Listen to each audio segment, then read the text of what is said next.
दिल्ली के मुख्यमंत्री अरविंद केजरीवाल ने सीधे एक हाईकोर्ट जज को एक चिट्ठी लिखी है और इस एक चिट्ठी ने एक बहुत ही असाधारण कानूनी स्थिति पैदा कर दी है।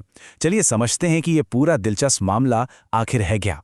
ये लाइनें हैं अरविंद केजरीवाल की जो उन्होंने जस्टिस स्वर्णकांता शर्मा को लिखी हैं। पर इन लाइनों का मतलब क्या है और अब आगे क्या होगा, आइए इसे थोड़ा और गहराई से समझते हैं।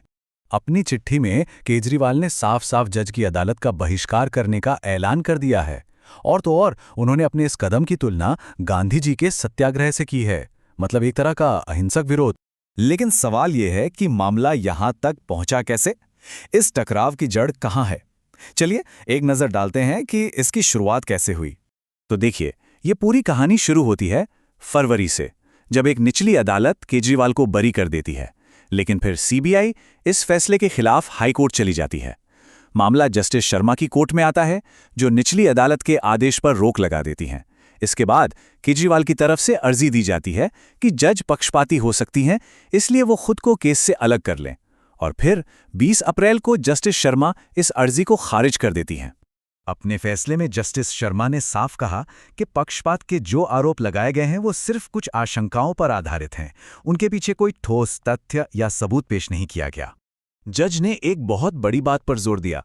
उन्होंने कहा कि अगर इस तरह के आरोपों पर जज खुद को केस से अलग करने लगेंगे तो पूरी न्याय व्यवस्था के लिए एक मुश्किल खड़ी हो जाएगी। और उन्होंने भरोसा दिलाया कि वो मामले की पूरी तरह निष्पक्ष सुनवाई करेंगी। तो अब स्थिति ये है कि जज ने केस से हटने से मना कर दिया है और केजरीवाल पेश होने से इनकार कर रहे हैं। तो ऐसे में होगा क्या? आगे कौन कौन से कानूनी रास्ते बचते हैं?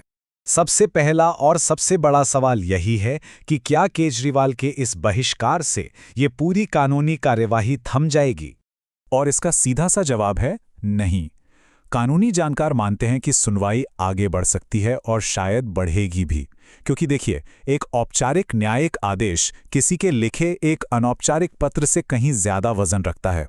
हाँ, लेकिन एक बहुत वाजिब सवाल यहां उठता है। अगर केजरीवाल या उनके वकील पेश ही नहीं होंगे तो एक तरफा सुनवाई होगी। न्याय का सिद्धांत तो यही कहता है कि दोनों पक्षों को बराबर सुना जाना चाहिए। तो ये कैसे होगा? तो ऐसी ही स्थितियों के लिए हमारे कानूनी व्यवस्था में एक खास इंतजाम है।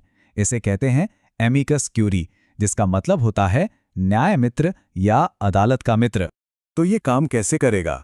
जज एक सम्मानित और निष्पक्ष वरिष्ठ वकील को नियुक्त कर सकते हैं। ये वकील फिर केजरीवाल के पक्ष से मामले को पढ़ेगा, उनकी दलीलों को समझेगा और अदालत के सामने रखेगा। इससे ये सुनिश्चित हो जाएगा कि जज को फैसला लेने से पहले दोनों पक्षों की दलीलें सुनने को मिले। यहाँ पे एक फर्क समझना बहुत जरूरी है।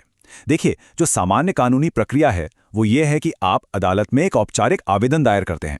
लेकिन जो तरीका यहाँ अपनाया गया, यानी सीधे जज को चिट्ठी लिखना और फिर उसे पब्लिक कर देना, ये तय कानूनी प्रोटोकॉल से बिल्कुल अलग है। अच्छा, इस मामले की सुनवाई तो आगे बढ़ेगी, लेकिन केजरीवाल के इस कदम के, मतलब ये जो चिट्ठी लिखी गई है, इसके भी कुछ कानूनी परिणाम हो सकते हैं। और सबसे बड़ा सवाल यही उठता है कि क्या इस तरह का कदम उठाना अदालत की अवमानना यानी कंटेम्प्ट ऑफ कोर्ट के दायरे में आता है? देखिए, ये थोड़ा पेचीदा मामला है। एक तरफ तो चिट्ठी लिखना अदालत से बात करने का कोई कानूनी तरीका नहीं है और नोटिस के बाद पेश ना होना अदालत के अधिकार को चुनौती देने जैसा लग सकता है।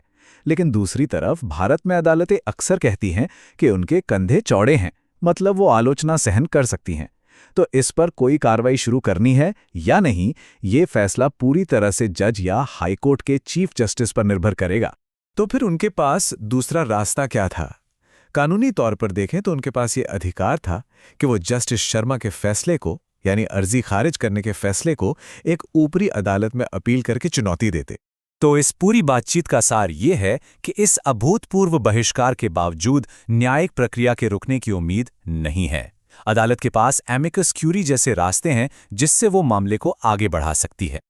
और आखिर में ये पूरा घटनाक्रम हमें एक बहुत ही दिलचस्प सवाल के साथ छोड़ जाता है कि ये जो कुछ भी हो रहा है, ये असल में एक कानूनी लड़ाई है या फिर एक राजनीतिक सत्याग्रह। इसकी लकीर कहाँ खींची जाए, ये सोचना जरूरी है।